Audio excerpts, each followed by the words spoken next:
Buhay ang salita ng Diyos, ganap nitong natatalos, tanang ating nilolo.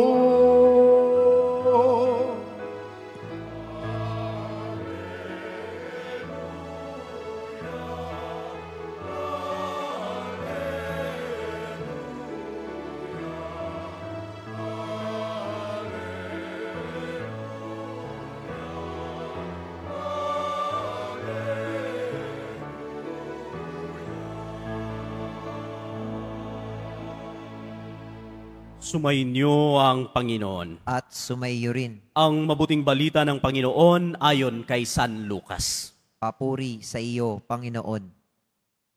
Noong panahong iyon, isinaysay ni Jesus ang isang talinghaga upang ituro sa mga alagad na dapat silang manalangin lagi at huwag manghinawa. Sa isang lungsod, wika niya, may isang hukom na hindi natatakot sa Diyos at walang taong iginagalang. Sa lungsod ding iyon ay may isang babaeng balo na punta ng punta sa hukom at humihingi ng katarungan. Tinanggihan siya ng hukom sa loob ng ilang panahon, ngunit nang malaunan ay nasabi nito sa sarili, "Bagamat hindi ako natatakot sa Diyos, ni gumagalang kanino man, igagawad ko na ang katarungang hinihingi ng babaeng ito sapagkat lagi niya akong ginagambala. Baka pa akong mainis sa kapaparito niya." At sinabi ng Panginoon, "Narinig ninyo ang sinabi ng masamang hukom, hindi ipagkakait ng Diyos ang katarungan sa kanyang mga hinirang na dumaraing sa kanya araw-gabi, bagamat tila nagtatagal iyon. Sinasabi ko sa inyo, agad niyang igagawad sa kanila ang katarungan. Ngunit pagdating ng anak ng tao sa daigdig na ito, may makikita kaya siyang mga taong nananalig sa kanya." Ang mabuting balita ng Panginoon. Pinupuri ka namin, Panginoong Heso Kristo. Magsiupo muna ang lahat. Magandang hapon po sa inyong lahat. Mga kapatid, narinig natin sa Ebanghelyo ngayon na isinalaysay ni Jesus ang tungkol sa talinghaga ng isang matiyagang balo at isang hindi makatarungang hukom. Isang hukom na walang takot sa Diyos. Isang hukom na walang kinatatakutan. Ginamit ni Jesus ang kwentong ito para ipaalala sa atin ang pananampalatayang hindi sumusuko, gaya ng pinakita ng balong ito. Dahil sa kanyang pagpupursige, napilit niyang umaksyon ang hukom ayon sa kanyang hinihiling. At gamit ang talinghagang ito, pinapaalala sa atin ni Jesus na kung ang isang masamang hukom ay napilit ng tiyaga, gaano pa kaya ang ating mapagmahal na Ama na laging nakikinig sa ating mga panalangin. Kaya sabi ni Jesus, manalangin tayo palagi at huwag panghinaan ng loob, huwag mawalan ng pag-asa. Pero kailangan nating tandaan na hindi tulad ng hukom ang Diyos. Hindi niya tayo pinaghihintay upang pahirapan tayo, kundi upang palalimin ang ating pananampalataya. Minsan ay tahimik lamang ang Diyos, tila ba walang ginagawa sa ating mga hinihingi sa Kanya. Ngunit sa katahimikan na iyon, hinuhubog niya ang ating mga puso upang ang ating panalangin ay hindi lamang paghiling ng ating gusto, kundi pagtanggap sa kanyang kalooban. Ang panalangin ay hindi tungkol sa pagpilit sa Diyos na sundin ang ating mga plano, kundi sa pagpapahintulot sa Kanya na baguhin tayo. Kaya napakaganda ng narinig natin sa first reading. Narinig natin ang tungkol kay Moises, isang larawan ng matiyagang pananalig.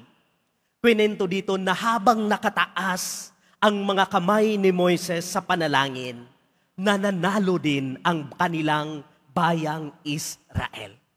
Pero kapag binababa na ni Moises dahil pagod na siya, nag-uumpisa namang matalo sila. Pagpapaalala na sa panalangin at paghingi ng tulong sa Diyos, lagi tayong magwawagi. Tulad ni Moises, kailangang patuloy nating itaas ang ating mga kamay sa panalangin at pananampalataya kahit tila walang nangyayari. Dahil ang Diyos ay kumikilos kahit hindi natin nakikita. Pero mga kapatid, maraming pagkakataon din na kahit ano ang gawin natin, kahit gaanong pananampalataya, kahit gaanong pagsusumikap, lagi tayong nagdarasal. Pero maraming pagkakataon sa ating buhay na hindi pa rin nangyayari ang ating gusto, ang ating mga hinihingi sa Diyos. At sa mga pagkakataon na ito, karamihan sa atin, agad nagtatampo sa Diyos. Minsan, sinisisi pa natin siya dahil ginawa na natin ang lahat, binigay na natin ang ating best. Pero bakit di pa rin binigay ng Diyos ang ating mga minimithi? Marami siguro ang magsasabi, nag-aral naman akong mabuti, Lord. Nag-review ako, bakit di pa rin ako makapasa sa exam na ito? Nagtrabaho naman ako, halos di na magpahinga. Bakit di pa rin naasenso ang aking pamilya? Nagpapakabait naman ako, Lord, laging nagdarasal, nagsisimba. Pero bakit binibigyan mo kami ng ganitong problema? Bakit di mo binibigay ang aking mga hinihingi sa iyo? Sa mga pagkakataon na ito, inaanyayahan tayo ng Diyos na maging katulad tayo ng balo sa Ebanghelyo ngayon. Na kahit tila di binibigay ang hinihingi, hindi pa rin na-discourage. Patuloy at paulit-ulit na humihingi ng tulong. Manampalataya tayo at manalig tayo na siguro ang ating plano ay hindi siyang plano ng Diyos para sa atin.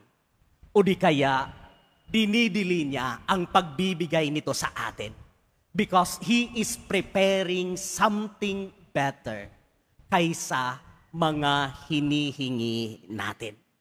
Kailangan lamang nating magtiwala, manalig at manampalataya sa Kanya. Maging kagaya sana tayo ng balo sa ating gospel ngayon na patuloy na nananalangin, patuloy na kumakatok. Maging kagaya sana tayo ni Moises na laging nakataas ang mga kamay sa panalangin kahit na sinusubok ito. Maging kagaya sana tayo ng mga tao sa ating mga pagbasa ngayon na laging nananalig sa plano ng Diyos. Hindi man niya ibigay ngayon, makakaasa tayo na ibibigay niya ito sa tamang panahon.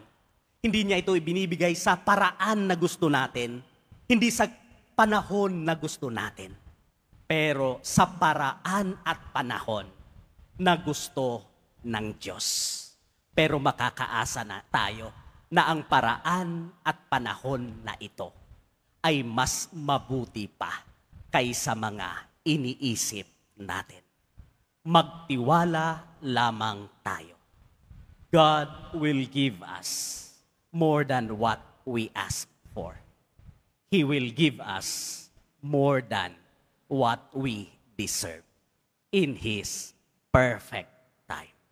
Amen.